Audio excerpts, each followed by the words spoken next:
այո, առաջին անգամ մենք դուք, որտեղ ես դա տեսել էի տարբեր այլ հարթակներում, դուք հայ հանրությունը առաջին անգամ հրապարակավ տեսակ, որ կան եվրոպացիներ, որոնք կույր չեն, խուլ չեն եւ համր չեն։ Շատ զարմանալի էր, չէ՞ ձեզ համար։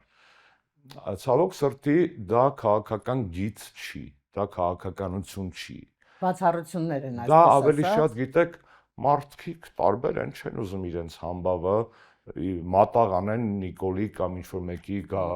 գեոպոլիտիկ խաղերի համար։ Կան եվրոպադգամավորներ բոլոր քաղաքական ընտանիքներում, այդ թվում մեր ԵԺԿ-ում, որոնք թասիբ ունեն, ապրած ունեն, վաղը մյուս օր էլի կարիերայի խնդիր ունեն, չեն ուզում այդ տենց ափաշկյարը խաբեն, չեն ուզում ծածկադմփոց անեն։ Ցավոք սրտի եվրոպական իստեբլիշմենտում այն էլիտար, այսպես ասած, որոշումների, այո, այդտեղ այլ տրամադրվածություն է։ Իրենց համար Հայաստանը նոր Վրաստան է։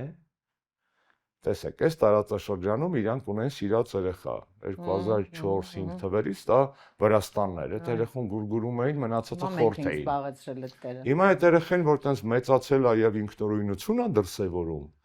այդ եվրոպական, այսպես ասած, տարեց պապին եւ տատին, այդ թորանը էլ չեն սիրում, հակառակը քֆրտում են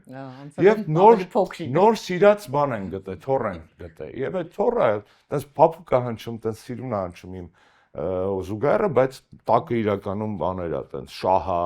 քաղաքականությունա,